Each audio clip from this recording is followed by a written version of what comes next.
Welcome to Keyword Saratoga. I'm Seth Merrow, sitting in as usual with Steve Bick. And Steve, we're here. It happens every year. Opening day comes and bam, the meet goes along. We're about to wind up week number 5. No, we had exactly a day like we had opening day yesterday as rain pelted down, made for a fairly unpleasant Sunday, and of course, serendipitously, Umbrella Day yesterday. Yeah, and surprisingly, 45,000 people showed up yesterday in all that rain. Somebody should have counted them by hand. But clearly it was the spinners going for that umbrella, and it was a perfectly timed giveaway. People were popping those umbrellas. The backyard was, I didn't get here till late in the day. The backyard was deserted. This was very funny, actually. Early in these Sunday giveaway days, there'll be the initial lineup that come all the way past us at Carolina Barbecue across from the carousel, and everybody, of course, had umbrellas up already. They hadn't gotten their new umbrella. But the funniest part was there was a panorama of all the historic umbrella giveaways of the past. It was a walk down umbrella lane. I saw one guy that had one from, it said Saratoga 89. One of those little tiny ones. It was almost like a Brock umbrella. It was hysterical. All the umbrellas that have been given away over the last 2 decades were on display. I saw a couple of the golden oldies on the apron. So again, perfectly timed because it was a rain out of a day yesterday. Today, the forecast is that it's not going to be as bad as yesterday, but right now it's clearly overcast, a little chilly, a little breeze out here today. The breeze certainly is a plus, though. I think that'll help dry out the track. Exactly. But whether we see some more showers today or not, that was kind of the forecast. You may see something. Rest of the week, though, and into the Travers. It's going to be great. Yeah, it looks great. You got to start. You can't just say Travers anymore for this weekend. You've got to say Travers Personal Ensign Weekend, because we've got about as great a pair of days, and even fold in Bernard Baruch Friday, and it's just a tremendous weekend, and you can't even say the pinnacle of the meet, because Woodward and the 2-year-old stakes that wrap up Labor Day weekend will be great. Today, though, a $47,000 carryover, and all races off the turf. That decision was made yesterday wisely. This rain, though, a big positive overall, because the last 2 weeks of the meet, we should at least get a fair set of turf races the rest of the way, Seth, because we've been getting horses out on the lead on grass races that just aren't stopping, and it's really been an unfair situation. Horses can't really rally, and it's nice when you have turf racing that is fair, and horses can stalk and go and come from off the pace, and we should get the last 12 days of the meet should have good, fair turf racing. Yeah, again, it looks like by Wednesday, things will turn. Nice day on Saturday, and as you say, Sunday we have a big day two with the Personal Ensign, so a big weekend coming up. And in fact, there's a press conference going on today in the Winner's Circle at 11 o'clock, right during our show, where Naira is going to announce double day promotion, and they've got some special things coming up for the weekend. So you can look up what that will all involve a little later. Just kind of taking a look back. We had a nice race here. We'll talk about that in a second. But just going around the country, we had Gio Ponte, who looked like a winner in the Arlington Million until Debussy came up with a nice rail trip there. His jockey, a European jockey, shipped out right after the Arlington Million over to France and won a Grade 1 16 hours later. Yep. That's a pretty nice accomplishment for a young, a 22-year-old jockey. Well, William Buick, and if those of you that followed Dubai this year and over the last 18 months, this William Buick is making a name for himself. He's clearly a kid that is going to be a top rider. And earlier today at the races on Sirius XM, I mentioned that if they ran that race 10 times, Debussy probably gets up the rail 5 and gets stopped 5. A lot of people are saying, oh, Gio Ponte hung, or that Ramon moved too early and went too wide. I don't think that's fair.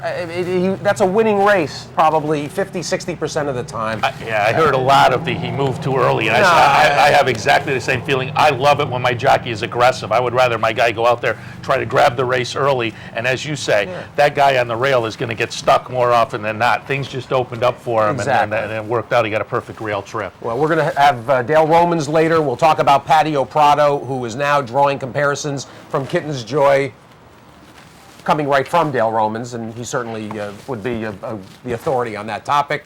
And how about Dick Duchessois winning there right in his home racetrack with a Claire de Lune.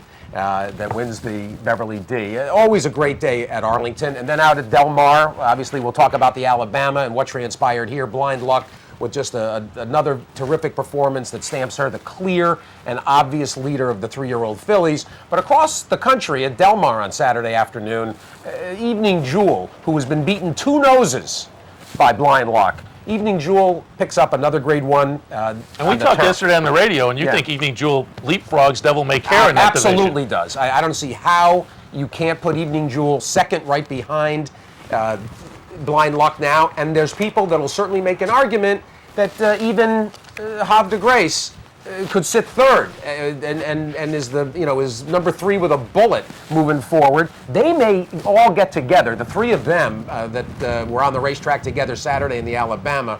They may all get together again at Philadelphia Park in the Cotillion, and that's a big money race. And Tony Dutrow feels like it'll be irresistible.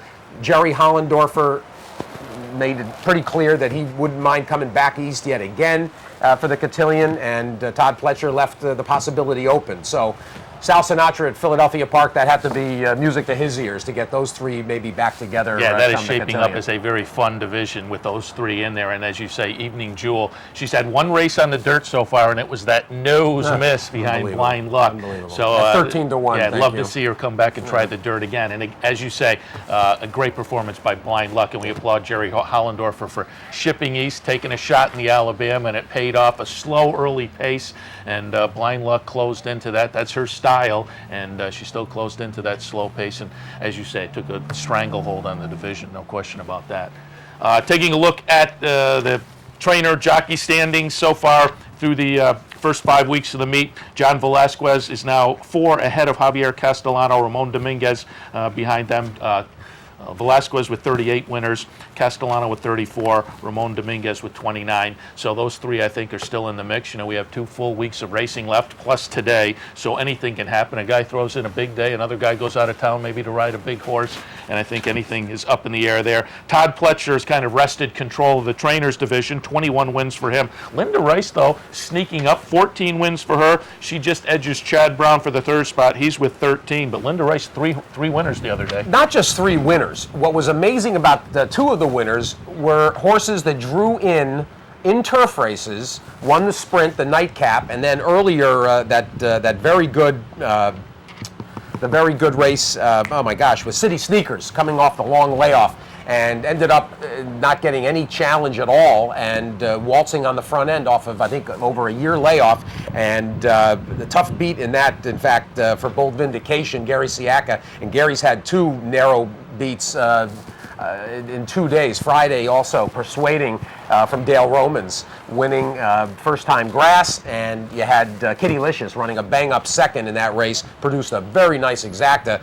The turf racing continues to be the place to cash nice tickets, as we talked the last couple of weeks. But Linda Rice draws 2 in off the AE list and wins from the outpost. I mean, it's unheard of, and she was pretty tickled. 3 wins, and of course Johnny with his big day. And five. A lot of subplots went on Alabama. And Linda Rice also winning on Friday, which was a celebration of Women's Day. So Linda Rice had a Salute to Linda Rice race named after her. That was funny.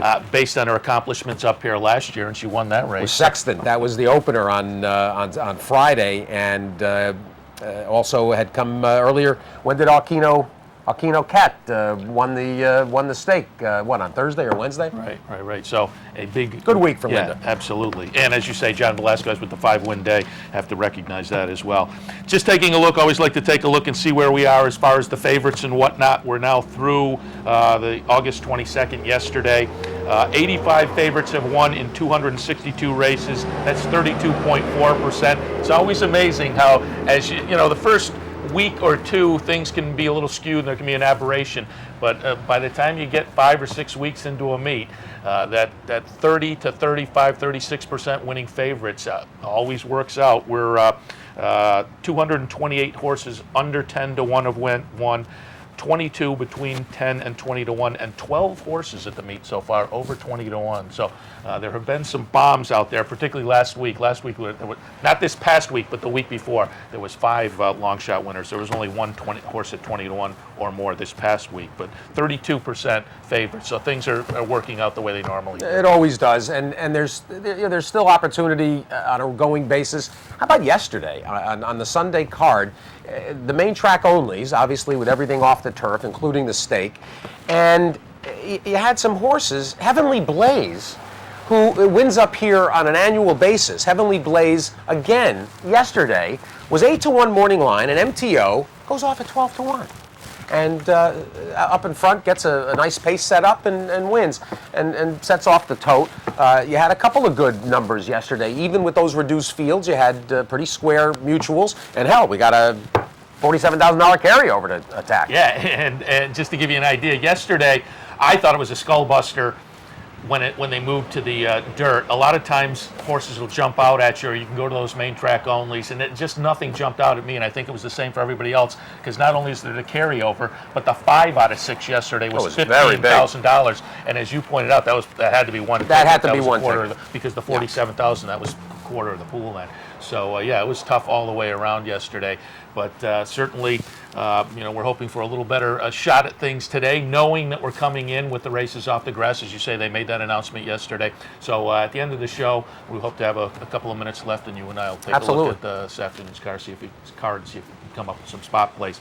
Do want to remind you that we're brought to you by Whitehall Stable and Karakorum Racing, and in fact, we'll have Josh Bowman on after the break from Karakorum Racing to tell us a little bit about their outfit. I also want to remind you this Wednesday down at the Teletheater, Steve Christ will join Gene Wood. They'll do a little handicapping of the Wednesday card. They'll also have a little Travers conversation. So if you're down in Albany, 711 Central Avenue, the Albany Teletheater, Steve Christ and Gene Wood. There's also, I'll throw in another random kind of a plug, that's something that the public may enjoy. There's a roast and a fundraiser at Parting Glass on Thursday night for, not for Rich Migliori. They don't need to have a benefit for Rich, but there's going to be a roast of Rich Migliori that should be, I imagine, hysterical, because he's a good sport, and let's be honest, you get the trainers and you get people off the racetrack, they'll roast them up pretty good. So the public invited to the Parting Glass on Thursday night. I think it starts at 7, but check. Could be a lot of fun. Yeah, I just heard about that yesterday. It should be fun. I'm going to be interested to see who's on the dais doing the roasting. I think Dean Martin is coming back from the dead to host. All right, we're going to take our break now. And Foster Brooks. We're going to take our first break now. When we come back, Josh Bowman from Karakorum Racing will tell us a little bit about their outfit. Stay tuned. Keyword Saratoga continues.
welcome back to Keyword Saratoga. As I say, we're about to put the bow and wrap up week number 5. We're joined right now in our first segment by Josh Bowman of Karakorum Racing. And as I mentioned earlier, they sponsored the show here every week, so we're pleased to have Josh on with us this afternoon. And Josh, Karakorum, the partnerships over the past 5 or 10 years have become a really popular way for people to get in the game. But you guys have been around for quite a while. How long has Karakorum been out there? Well, since 1994, but really on the track since 1996. I guess that's a while. There's some older ones. There's some newer ones. Some have come and gone, and we're kind of like keeping it going. We have a couple of special attributes. We're a New York racing team. We run New York State Breds. We run them in New York, and we have product for both the entry-level individual as well as the standard traditional partnership as you would find in many other organizations. Yeah, and I looked at your website last night, and it looks like you have a very reasonable starting point. Why don't you tell us about that level for people who just want to get in and maybe test the waters a little bit? Well, we have a limited partnership that's made up of 200 shares. Each share is 0.5%. And we sell the first share for $499. And then we charge a maintenance of $33 a month for the first share. And we charge $25 once a year as a replacement assessment. In case the horse dies, we give a new share, a brand new horse at no extra charge. But today I'm doing something special just in honor of the Seth and Steve show. From now to 1 o'clock, if you call my office at 888-521-RACE, you can ask for a free share of a 2-year-old New York bred filly. You don't have to pay the $499. We're going to waive that, and you can have the horse for free. You have till 1 o'clock to call 888-521-RACE. That's 7223, 888-521-7223. Call us up. You can get in the game today for free. Wow, that's a pretty good deal. We'll give that number out again before we go off the air. But I do want to mention, as I said, I visited your website. It's karakorum.com. Phone numbers on there. A lot of great information on there, too. People can keep up with the horses and whatnot. I thought your website was really great and informative for the folks who want to know more about you, and I assume for the folks in the partnership, too, to kind of keep up with their horses. Well, the best way to keep up with the horses, of course, is directly contacting us. Well, I guess that phone never got that offer. That offer has got the phones ringing. Operators standing by. I have no idea who that is. Anyway, sorry about that, folks. So call 888. Don't call my number. Don't call me. I don't want to talk to you. All of a sudden, free in the phone. Free in the phone's ringing, baby. That's it. You know, we got races to run here today. Exactly. As I visited the website, I looked at the About Us and whatnot. What is the significance of the name Karakorum? Where'd that come from? Well, it came, Bill Descala, the owner of the company, was a history buff and was very interested in what the Mongolians did and how they conquered half the world basically because of the horse. And the capital city that was designed by the Genghis Khan was Karakorum. It was completed by his grandson, the Ogadai Khan, and Kublai Khan moved the capital to Peking. So it's kind of a history thing. Somebody once told me that Karakorum was a name of a mystical horse, like a Pegasus-type horse, but I could never verify that. Today, if you go to visit Mongolia, they give tours of Karakorum. It's now a ruins. Very good. And I know you had a winner earlier at the meet. I think we have a little video of that. Karakorum legend, who won on July 29th of the 10th race, and we'll take a look at this one. Now, is this horse going to come back at the meet? Well, of course, that's all going to be dependent on our good friends in the racing secretary's office, whether or not they're going to card the non-winners of 2 open company going a mile on the turf, and that's the race that Linda Rice wants to put him into, and he's doing very well. He just had a real snappy workout on Wednesday, and the horse is just in wonderful shape. He's 2 for 2 on the year, looking to go 3 for 3. He's certainly, if not the best horse in our stable, he's right up there. This was a terrific performance, and he got a 90 buyer, broke 90, and that's his career best. And it seems like he's still developing. There's a lot to like. He's a 4-year-old gelding, and seems like he might even stretch out a little bit more. Linda's got to be thrilled with his development. Well, Linda was thrilled with this horse as a yearling. And in fact, we had to agree to guarantee that she would train the horse in order for her to not outbid us on the horse. So this horse has always been very well liked by everybody involved, and was always the breeders, Tri-County Stable. They're great guys. They have a great dam in Summerfest. He's a half brother to City Fest and City Fiesta. And they always loved him, but they just couldn't keep him. They liked to breed to race, and they had to sell him. And we're very, very fortunate. I don't know if he wants to go further. Maybe he'll get the chance to stretch out a little bit more at some point. He did run a new top on the sheets as well. It was an 8 1/4. It was a half a Nice. point new top. And he's developing into a nice horse, and I think you're right. I think we haven't reached the bottom yet. Well, And as you say, trained by Linda Rice, why don't you give us a little rundown of who else trains for you? Well, we have a horse running today in the 7th race, trained by Jimmy Jerkins, and that's the Union Avenue Stakes, and her name is Karakorum Fugitive. And in a little reference to horses like Blind Luck, who was purchased for $11,000 as a yearling. She was a $15,000 yearling at the New York Bred Preferred Sales a few years ago here, and she's just a wonderful horse. She's got some head issues. She's got some personality issues, but she's a horse that's going to be tough in the lane today, I think, if she decides that she wants to do it. She hasn't had great numbers in the off track, but she has a win and a second and a third, and there's another on the sheet she has on a good track, another win. So, you know, we have to look and see what she's going to do, and the race sets up great for her. There's tons of speed, and she's a pressing type. So we'll see what happens. she's a nice horse. She's never been off the. She's been off the board, I think, just once in her career, and pretty much runs her race. She's okay in there. If you take a look at that race real carefully, if you look at the pace factors in that race was drastically slowed down. It was an extremely slow pace, and Jose Lescano had too many instructions from Jimmy Jerkins, I believe, and he was fighting with the horse down the backstretch, so she never got up to the front to take on Mother Russia, and I think that dynamic changed the race, and the horses hardly changed positions. She did pick up a couple of tiring horses, but it was such a slow pace, and she was so far back, she was out of it, and that's the only race where she didn't hit the board. Yeah. Well, Josh, you mentioned you get mainly New York breds, and I know that, when we look at the auctions like up here at Facing-Tipton down in Keeneland, the headliners are those $500,000, $750,000, $1 million horses, but you look for more athletic runners. Why don't you tell us a little bit about how you find the reasonably priced runners that wind up being successful on the racetrack?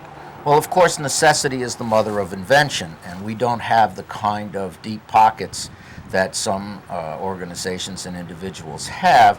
So we discovered, actually, Bill DeScala discovered the Rice family through checking the pinhooking results, and he found that these individuals collectively were able to buy really inexpensive horses and sell them for substantial markups at the 2-year-old and training sale. They'll buy a $3,000 horse and get $165,000, $214,000 for it as a 2-year-old. So he figured out these guys must know what they're doing, because year in and year out they keep doing it. And so he approached Linda, and Linda got involved with this, and then she got her cousin's husband, Pat Hopple, involved, and he's really the one that picks out the horses for us. He also breaks and trains them and takes all of the layups or any of the horses that need surgery, and he's based in Ocala, Florida, and he's Brian Rice's best friend, and Tori Rice is his wife, so we're kind of very dependent upon the extended Rice family, and these people are excellent at picking out horses that are overlooked. They don't necessarily look at pedigree. They look at the horse, and they look for athleticism. And, if you're going to buy an expensive horse with good pedigree and athleticism and good conformation, you're going to spend a lot of money for it. And if you get the right one, you might have a graded stakes horse. But they're still all horses, and a lot of those horses, as we know, wind up running for $20,000 maiden claiming races, and they're lucky to win those. And it's not easy to come up with a Blind Luck, and it's not easy to come up with Extra Heat.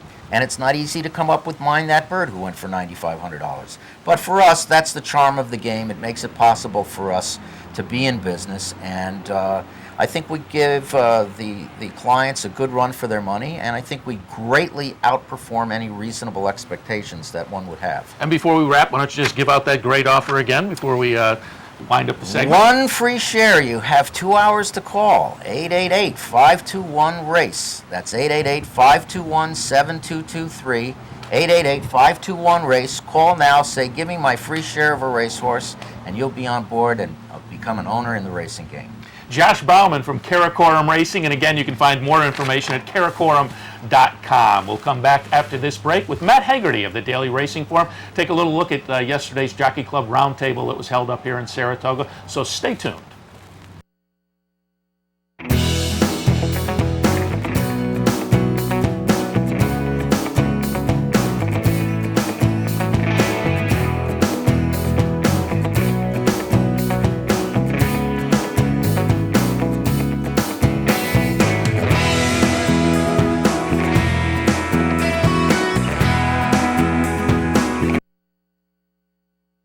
Karakorum Racing Team. As a partner with Karakorum, you will see your New York bred run at Aqueduct, Belmont, and Saratoga. You will get your picture taken in the winner's circle with trainers Linda Rice, Jeff Odens, and Jimmy Jerkins. Get started for as little as $4.99 and get the kind of excitement that can only come with owning a winning racehorse. Visit Karakorum.com, then call 888-521-RACE and get on your way to fulfilling your dreams.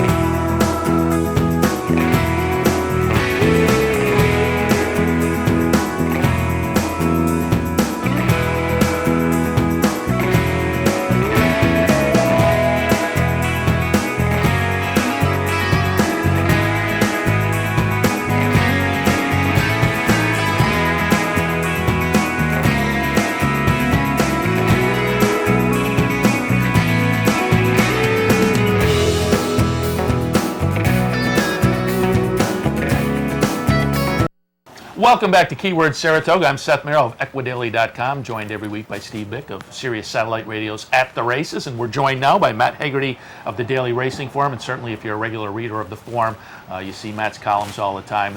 The racing side of the game is fun, but the business side is what keeps us all going, and Matt covers the business side of racing, and Matt was in town to take a look yesterday at the annual Jockey Club Roundtable, which is held every year up here in Saratoga, kind of a conclave of racing bigwigs talking about racing issues. And Matt, your article on the roundtable, the headline was "Problems of Plenty, but Reasons to be Optimistic."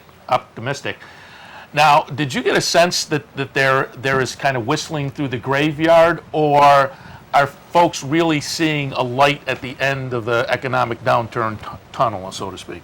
I don't think anyone's seeing a light at the end of the tunnel. I don't know if it's whistling through the graveyard either, but there's certainly a disconnect between what you would say are the economic indicators for the industry right now and some of the things you heard yesterday. And I think that's probably a function of the people that spoke. You had basically 4 racetrack representatives that work at nonprofit racetracks or nonprofit racing associations. I think if you got Magna or MI Developments up there or Churchill Downs up there, they would probably be singing a different tune. But instead, you did have racetrack executives looking at the slot machine question. What revenues from slot machines can do for struggling racetracks, and also the Monmouth experiment. And the Monmouth experiment obviously isn't reproducible in the form that it is this year without tons of help from the state that is not going to give it to them next year. So it certainly there was certainly a lot of incongruity between what we would say are the economic factors, that are affecting the racing industry right now, and some of the comments you did hear there yesterday. And you mentioned that Woodbine's Nick Eves was talking about their slots fuel. They've had slots up there, but they're kind of focusing on the racing product up there, their core product. Do you get a sense in the industry that, certainly in New York, we're just about to get the slots downstate, But the rest of the industry, slots have been around for a while. State governments are now in some places kind of taking a look at that slots revenue and kind of wondering where it should go and should so much of it go to horse racing. Is the horse racing industry now saying maybe this slots boon has ripened a little bit, and so it's time for us to take this bonanza and really point more towards the racing product so that we can make the most of this slots money while we have it and boost up the racing product a little more? Yeah, I think the horse is well outside of the barn on that already. I mean, if you look at the companies that own racetrack casinos, they're not racing companies anymore. Penn National Gaming may have started it as a racing company. They're certainly not anymore. They're a gambling company. Churchill Downs, they certainly want casino gambling at their racetracks, and that's going to be their focus, looking forward over the next 10 years. If not that, then internet gambling. They're rapidly becoming a gambling company as opposed to a racetrack company, with the exception of Churchill Downs. So I think the racing industry missed this opportunity a long time ago. There are no guarantees at most of these racetrack casinos for this money not to get taken away at some point. Eventually, it will. There's no reason for horses to get. Or for horsemen to get these kind of purses on a product that no one bets on. So I think those marginal racetracks that no one really bets a whole lot on, say the new ones in Pennsylvania, West Virginia, you're probably going to see a lot more pressure to take slots revenue away from those. Whereas if you look forward to, say, NYRA, you would think NYRA as a nonprofit is going to protect its investments here in the facilities and its horsemen. Its mission is to promote horse racing, so you have some protections there. But I just don't see for-profit companies caring about horse racing. If push comes to shove and the legislature says we can take some out of your operating revenue or we can take some out of purses, the publicly traded company says take it out of purses. We're losing money on the racing side anyway. So I think a lot of that, the racing industry. 10 years ago, if it could have designed this well, then maybe they'd be in a better shape right now. But I just don't see a big future for those racetrack casinos in the next 10 years. So, Steve? Well, Matt, a big part of the structure seems to depend, and you mentioned those that are for profit and those that are in businesses other than racing. If we look at Churchill and you look at Keeneland, and of course Nick Nicholson was on hand for this to talk about how it applies to Keeneland, and they're in the sales business as well. You look at Woodbine, which seems to be the most integrated of the horseman mentality, operating the racetrack for the greater good. Juxtapose some of the various operations and how they're approaching it. Certainly, Churchill has been working to diversify. They lost some money on Hullabaloo, but they seem undaunted. I mean, where do you see the various entities as they lined up via the roundtable yesterday? As Stephen Dunker, has been pointing out for a couple of years, and this is the chairman of NYRA, who's an ex-Goldman Sachs, executive. If you look at the top 10, the list of the top 10 race courses by purse distribution, I think 8 of them are nonprofits. Yeah. If you have the nonprofits are going to be the ones that have the only incentives really to keep these investments in these huge plants. I mean, if you look around here, I mean, the revenue per square foot for Saratoga, I mean, no publicly traded company would think that this is a good investment right here. It's going to have to be a nonprofit structure. Keeneland is different because the vast majority of their revenues are from the auction side, and auction receipts have literally been cut in half over the last 2 years. I mean, we're talking about 1.2 billion to 600 million. So they have a whole other set of problems, especially since those auction revenues support the race meet. So hopefully they get through that. I think Keeneland is one of those tracks that you're definitely going to need, especially when Churchill Downs down the road doesn't seem like it wants to be a racing company other than the Kentucky Derby anymore. So I think the future for the racing industry has to be in nonprofits, and if you need to convert some of those tracks, some of those that are owned by MI Developments, and put together partnerships that would buy, say, Santa Anita, or something like that, that would be the best way to ensure the future of racing, because the profit motive is always going to get in the way of maintaining facilities that just don't work in the modern economic environment. Unless capitalism fundamentally changes in the next 10 years, these things just don't make sense. That equation about not making sense had to enter into Dennis Robinson's presentation to some extent, where the Monmouth meet that's drawing to a close, there's such uncertainty about what transpires after we get through the fall. What sense did you get with the New Jersey Sports and Exposition Authority and what Dennis Robinson feels is ahead for Monmouth? I mean, is a conversion possible? Do you think it could be sold and turned into a nonprofit scenario, perhaps, that could work? Yeah, I mean, I don't see it getting sold to a for-profit company, just because I can't imagine a company taking a big risk on that and having to fight the Atlantic City casinos every year for the rights for gaming. You have to. Whatever you think of the Monmouth Park meet, and whether it's sustainable or not, you have to applaud the horsemen and the New Jersey Racing Association there for doing something, for taking this huge risk, and actually just blowing their entire wad on one meet to make the political statement that, hey, if we do something right here, we can actually make horse racing appear viable. It's obviously not viable. They're going to lose money on this race meet, and without the subsidies, this never would have happened. But it does, make you feel good about racing in the sense that, okay, if we put a good product in front of people, they will respond. So politically, I think they made the right move. Just blow through all the money, because you knew that this subsidy was going to run out next year. I have no idea what the future is going to be, but I can't imagine the state walking away from Monmouth Park. I can see them maybe walking away from Meadowlands, but that political climate in that state, with fighting the Atlantic City casinos, is just too hard. It's too hard for a for-profit company to go in there and say that this is a risk I'm willing to take, unless you've got a lot of friends in the legislature. Matt, you've attended this on a regular basis for a number of years and have reported on the round table, and I was enthused, in fact, last night when I saw your piece that you seemed to really draw off a positive tone, that a sensibility from the attendees that things are not necessarily on the upswing, but perhaps stabilized to some extent. Talk about some of the stakeholders that you came across at the round table and their general feelings.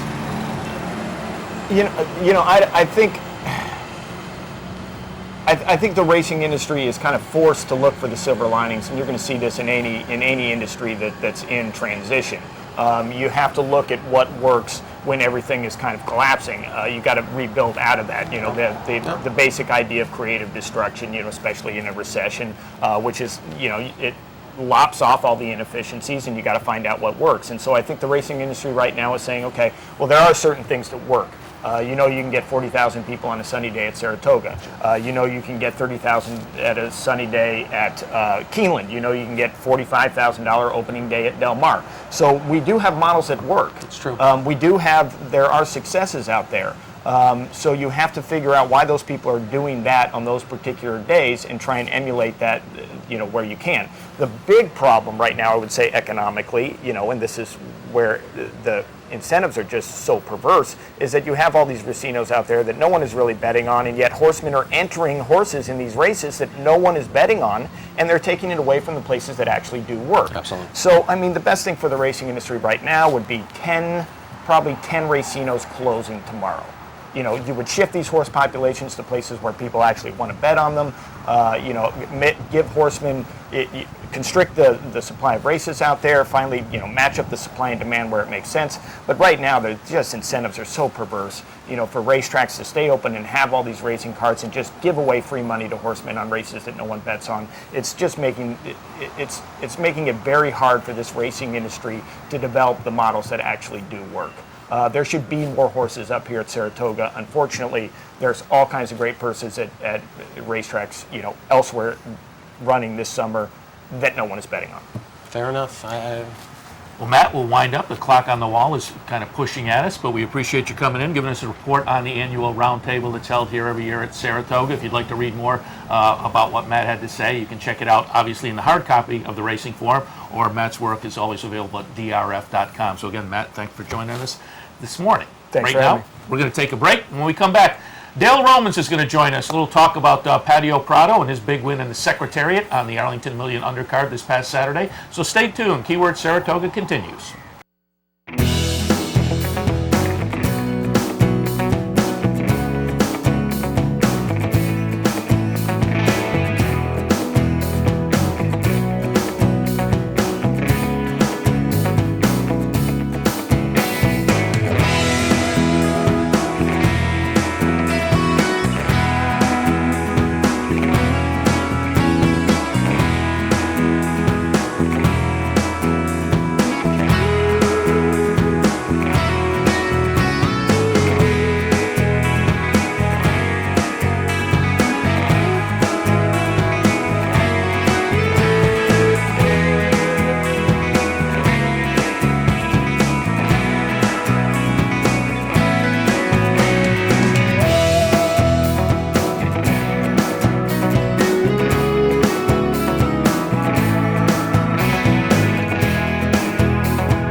We're back.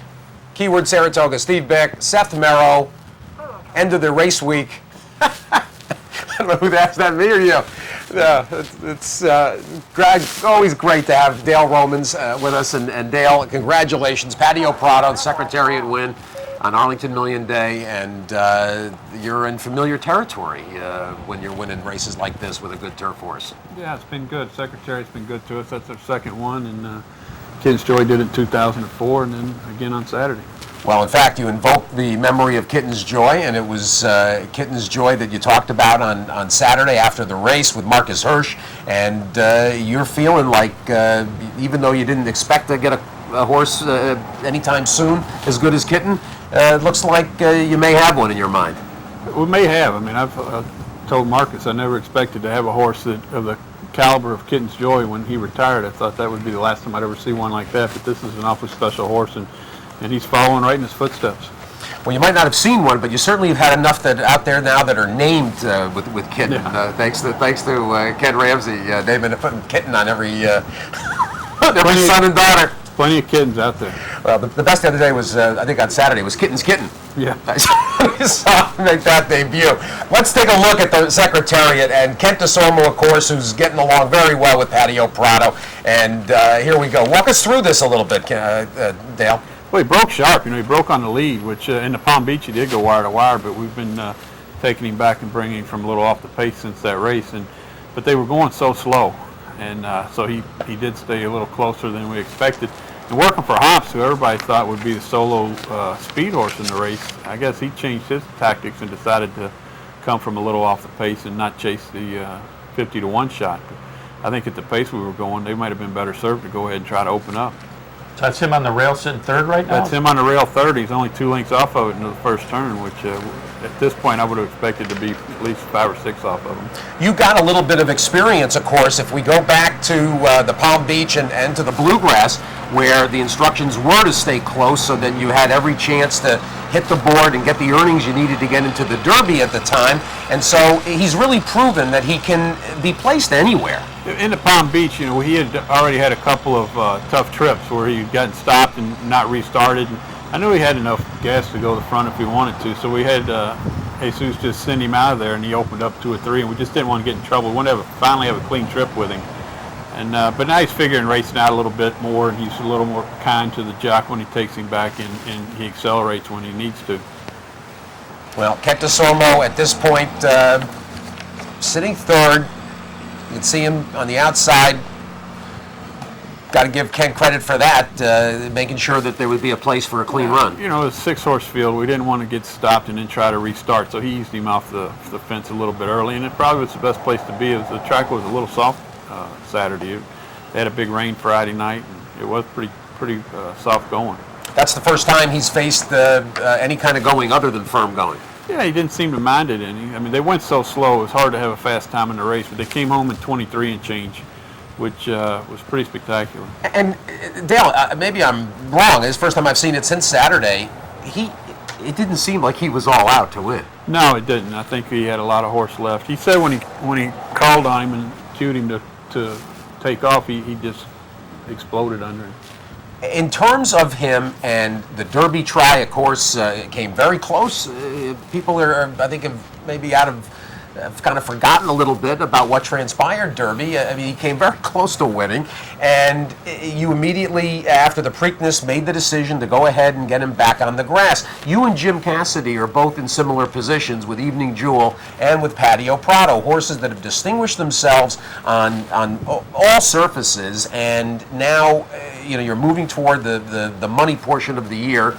And how do you make a decision? I mean, we've talked about this on the radio when we've had you on, and you seem inclined to stick with grass the rest of the way, but are you going to be tempted down the road to get to Churchill in the Breeders' Cup Classic, and knowing that he finished a good third in the Derby, how can that not tempt you and Jerry? Oh, it will. We're going to keep all our options open. I mean, he ran very well on the dirt in the Derby. I mean, if he hadn't got stopped around the quarter pole, it may have been a whole different story. Exactly. But he had to stop and restart, and he still ran a game third. So, but he's classic placed on the dirt. He's a grade 1 placed on the poly. He's a grade 1 winner on the grass. There's so many options with this horse.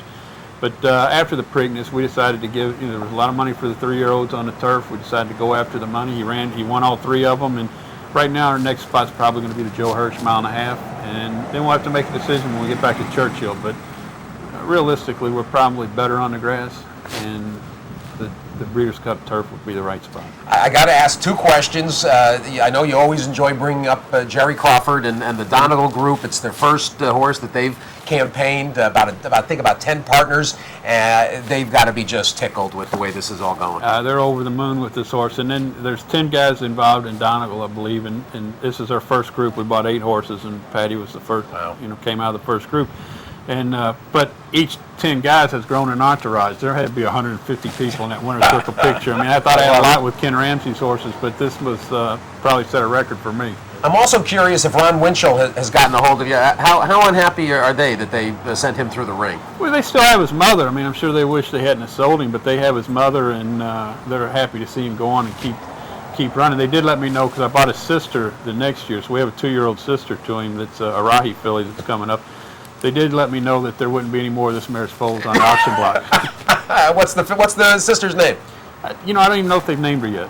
Donegal, she's still on the farm in South Carolina. Okay, it'll come your way, do you think, for later in the year? Well, you know what, Bill Mott and I split the horses of Donegals. I usually do most of the buying, and then we divide them up, and we went down and had the draft, and he actually drafted her, so she'll probably go to him. Oh boy, all right, so watch for Mott. Watch for Mott with her. He does okay with turf fillies. Oh, he does okay with everything. I love it. Speaking of others, gotta extend sympathies for the sad passing of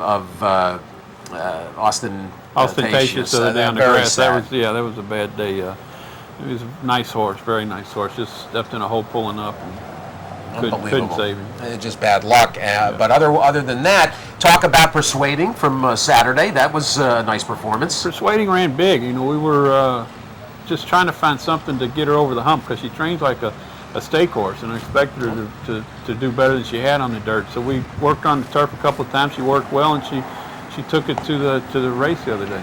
I thought she ran big, and she had a right to move up on the grass a little bit, and, yes, she did. And it worked out. It did work out, and I think that she's going to have a big future, that filly. Very nice. And since we're on the girls' side of things, where's Jess Louise? Jess Louise, she won the Grade 3 at Churchill, and she came out of it with a shin, so we had to stop on her and give her 60 days off, and we'll see her again in the fall. Well, you need a good vet for that. We got a good vet. There you go. The vet's standing over there. Too funny. And Z Appeal, he's going to come up for the With Anticipation. Oh, very good. Yeah, he's training at Churchill right now. He worked on Saturday or Sunday. He worked very well, and he's going to come up for the With Anticipation. Very nice. Seth Merrow? Dale, when we're up here at Saratoga, obviously the fan base and the audience of our show is both casual fans and more dedicated fans. Folks who follow the game certainly know you, but for the more casual fans, I'm always interested. There are people who get into the game, jockeys, trainers, people on the backstretch who have had no relationship to the game, no family relationship, and just find this, the calling that brings them to the racetrack. And then there are folks that are more like you that have had family. I know your father, a big name as a trainer down in Kentucky for many years. And so why don't you just give the folks an idea of your background that brought you to the racetrack and got you to be a trainer? Well, I don't ever remember not going to the racetrack. I can say that. My father trained horses in Kentucky, and the barn that I'm in now was his barn, and I think we've had that barn over 40 years. I'm 44, and I don't remember not going to it. So I didn't really have a whole lot of options. I loved the horses from day one, and started working with him when I was 10 or 11 years old, and been doing it ever since. You remember the name of your first winner? Miss Mindy. How can you forget that? Yeah. You remember the race? And where was it? Maiden 3,500 at Turfway Park, and she won by 7. And I bet every penny I had to my name, and that wasn't much, but I wasn't going to eat that night if she hadn't won. How many starts did it take before you got your first winner? It took quite a while. It took me about 30 horses before I ever broke my maiden, but I was dealing with, like Miss Mindy, we bought for $1,500. So I had a lot of $500,000 horses trying to win a race. Everybody remembers that first one now. That one might have been the most important one, right? The winner's photo poster? Sure I do. It's at the house. There you go. And again, you're a longtime Kentucky guy, based down there. I think you finished, second in the standings at Churchill this year? This year, yes. This past meet. And so, we had Mike Welch in here at the beginning of the meet from Daily Racing Forum, covers Florida racing, and we asked about how Florida was doing. and Brian Pochman, who's at Lone Star. We had him in here, talked a little bit about Texas. What's the state of racing in Kentucky right now? Because I know they're kind of in flux. They have been for a year or two. It's tough in Kentucky right now because we're competing with either casino boats or the racinos, just like your last guest was talking about. It's these racinos that have all these subsidized purses. I mean, they're great for us to go in there and win some money, but they're really putting the pressure on the viable pari-mutuel places like Churchill Downs. And we're competing for horses with Indiana Downs and Hoosier Park and Mountaineer and Prescott, and places that weren't even in existence 5-6 years ago, that you never thought you'd have to compete for horses. And it's hurting Churchill. We've cut back to 4 days a week. I mean, we're always going to have the Kentucky Derby, and our purse structures, our purse money's all front end loaded, where we earn all the money from Derby week and we spread it out. But something's got to change, or I don't know where we'll be. We might only be running Derby week. Just before we wrap up, I want to ask you, because you are based down at Churchill, they were experimenting this year. Actually, it wasn't an experiment. They put in those lights permanently, so I guess it's not an experiment anymore. No. But Friday nights, I know they did 4 or 5 of them this year. On the front side, I think they were very popular. How were they popular?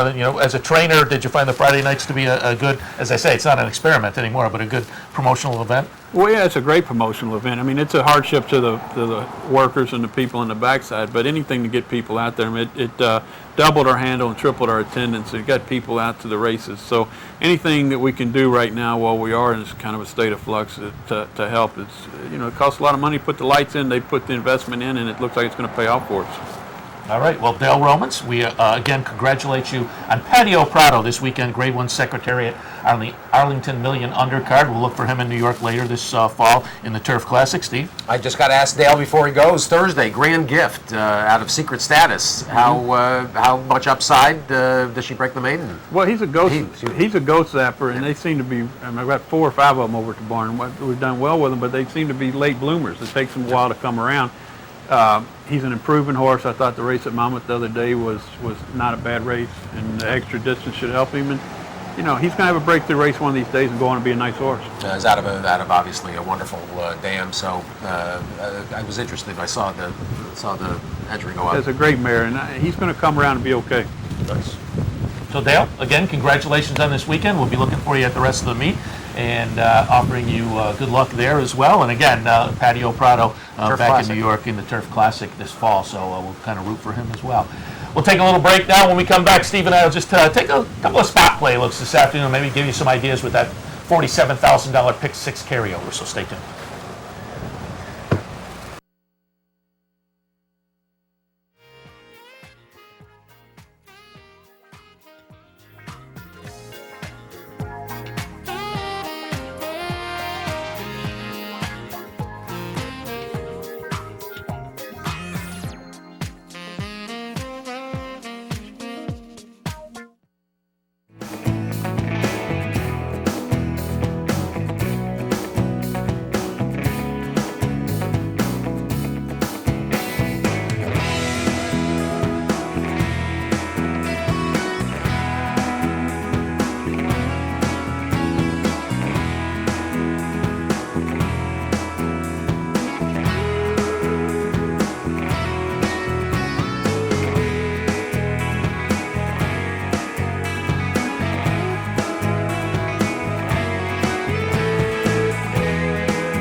Welcome back to Keyword Saratoga, and as promised, $47,000 carryover this afternoon. Races were announced as being off the turf yesterday. Now, when we came on the air, scratches hadn't been posted yet, so we will put that caveat out there. Yeah, we're gonna toss things out here, though. Fourth race, we're going to take a quick run through of this Pick 6, give you some ideas. Fourth race was scheduled for the turf, state-bred optional claimers, and again, This was announced yesterday, so we've handicapped for the dirt. So I thought the 1 and the 8 were the ones to beat in here. I am going to mention, though, watch out for those MTOs, because yesterday there were a couple of MTOs that to me looked not like they were not very competitive, but those MTOs Heavenly Blaze was the one in the last race that completed the Exacta went off at a big price, and that was an MTO horse, a Bill Badgett horse that got up to complete the Exacta behind the Pletcher horse that really kind of ran away in the career debut. But again, take a second look at these MTOs, whether they jump off the page or not. But I'm in the body of the field here because I think there's a couple of horses that even with the move off the turf have proven themselves on the dirt. The number 8, Wicked Diva, has only started on the dirt so far. Broke the maiden a couple of starts back, then took a couple of starts at the non-winners of one level, but I think is well spotted in here, and it's just a matter of whether she takes to the off-going. But I have number 8 and the 1, Starjetta. The 1 you can go ahead and scratch. Starjetta is out, as is the 1A, Lovely Promise. So both ends of the entry. And we just got the scratches handed thanks to us. Thanks to Gene Wood. I agree, Seth. Wicked Diva is the horse, and when you get a day like this, forget the morning line. Don't even worry about what the original morning line was. It becomes immaterial. The horse that is interesting on the MTO is going to be Cody Samora, the John Morrison that gets Castellano for her third start. So on my own pick 6 play, I'm just going to use the 8 and the 11. If you're playing around in the race and want to maybe try to cash a ticket, I would play around with 2 Moons in there, the 7, who should be a square number to help fill out your exotics. Yeah, well, you mentioned the 2 others that are my 3rd and 4th horses. There you go. Cody Samora, the big win to break the maiden in the mud on the MTO list. So there you go. 5th race, another optional, State-bred optional claimer, 6 furlongs scheduled for the main. They're still on the main. No scratches out of this, by the way. The 2 and the 1 caught my attention. The number 2, That's Rich, won a similar event last time. So how's he come back in here? Well, last time he wasn't in for the tag. Today he's in for the tag, but it was the same condition, one down at Belmont, and the number 1 just has a lot of speed. You get a sloppy track. Now the rail could be a little funky for that horse, but speed in the slop is always dangerous. Well, and we're not sure yet if we're going to have that much slop, but you talk about being down inside on a track that had been wet. A day like this, we have not gotten any rain now in several hours, and if it stays windy like this, it's going to be a gummy, peanut buttery kind of a tacky track, which can be problematic, and down by the rail, you can get some heavy going. However, Storm and Bolt, the 1 here, Kieran McLaughlin, Ibar Koa, and there's a lot to like. In fact, on my ticket, I singled Storm and Bolt in here.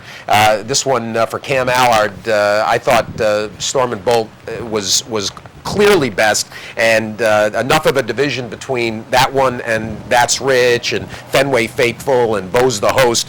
So I'm going to single there. 6th race, they were scheduled 5.5 furlongs on the turf, one of those beaten claiming events. I did go out to the MTOs here. I went to Rock Hall Honey, the 11, and Sorority Sister, the 10.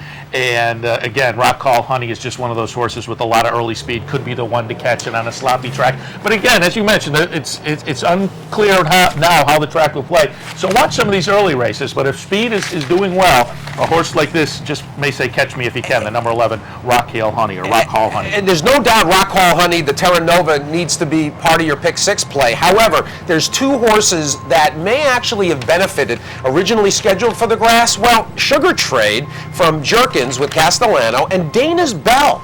I thought both of them, Seth, have license to be live in here. I'm going to use all 3, not just Rock Hall Honey, but I'm also going to use the 6 and the 9 with the 11 on my pick 6 play. Yeah, I had them kind of checked in my mix as well. 7th race today, it's the co-featured Union Avenue, 6 furlongs on the main track. La Concerto for Steve Asmussen I found very interesting. This is a horse with speed from the rail, so again, you'll kind of want to watch the early races, but 3 wins over wet racetracks and 4 career starts over that kind of a surface. No doubt. So that looked like the logical play to me. La Concerto's the horse to beat. Certainly, you can go ahead and scratch our Betty Grable, who ran at Monmouth and did not run well. It was 6th, 7th, or 8th or something yesterday at Monmouth. And then beside La Concerto, I'm going to use City Broad. City Broad always runs an A race. This is a City Zip mare. The Parting Glass runs. Speaking of partnerships, Bruce Levine, of course. And this is a horse that can basically sit a trip. can sit second and then engage. So City Broad on the outside with Ramon Dominguez and good old Mies Rocks. Eddie Barker, God bless him, he's got a win, and he could have had a second win in that Fleet Indian early in the meet. Third off the layoff, Chavez gets along real well with Mies Rocks, another honest horse. I used her in the pick 4. In the pick 6, though, I just went with La Concerto and with City Broad, the 1 and the 7 in the 4th leg. Mies Rocks is interesting too. Cuts back from 7 furlong, where she just missed last time. She's a but very honest lifetime rider. record. 6 wins lifetime. 5 of those at 6 Absolutely. furlongs. So cutting back to 6 furlongs. Absolutely. Mies Rocks. 8th race is the other co-feature, the Bennington, a $70,000 race, originally scheduled 5.5 on the turf. Again, that'll be on the main. Aegean from Wesley Ward stood out to me because this is a horse who has only had 1 turf try in 8 career starts. Yep. So this is kind of a dirt horse anyway. A couple of nice starts off a break down at Monmouth. Those were both nice races and nice bullet work up here on the 12th. Decelerator is one I find interesting because, boy, that was a really nice 2-year-old last year. And so that the fact that this got moved to the main track, she was a nice 2-year-old on the dirt track. The last couple of races, though, are a little funny, but I just wonder in this field, cutting back in distance, Decelerator might be kind of interesting. I can't get excited about the Decelerator, but Aegean is my top pick as well. Rose Catherine is scratched out of here, the nice Paul Pompa, Todd Pletcher stake winner. And you do have a Pletcher MTO in here, Hilda's Passion. I can do without her. However, I'm going to use Aegean. I'm going to use Malibu Moon Dance at a nice price from Trombetta, who has won races at Saratoga on back-to-back days. And then also, I want to include Ready to Sing, the Stidham runner with Johnny V out of the 2-hole. The 2, 3, and 5 for me in the pick 6 play. And quickly, the last race I thought was a very tough race. A mile and an eighth on the main track, a plain vanilla claimer. I thought every horse in here had pluses and minuses, but I wound up going with Clear Faith. Look at the race 3 back on a muddy track down at Belmont. A nice 89 buyer win that day. Stealth Missile, also interesting, but Stealth Missile scratched. Oh, okay. Well, then that makes it easy for me. Then my second pick would be El Real Madrid, but I'd probably take the strongest look at Clear Faith. I'm with you on Clear Faith, and those of you that have a narrow pick 6 play, I think you can go ahead and single Clear Faith. I'm going to use Clear Faith. I may single him in here. If I go with the full ticket at $144, I'll use El Real Madrid. But if you want to keep it narrow, Clear Faith is a decent single. The 2 horses that are fun in here that certainly can fill out the exotics, Stop Bluffing, good old Stop Bluffing, friend Bob Koger and the Eyes Wide Shut group, or Eyes Wide Open.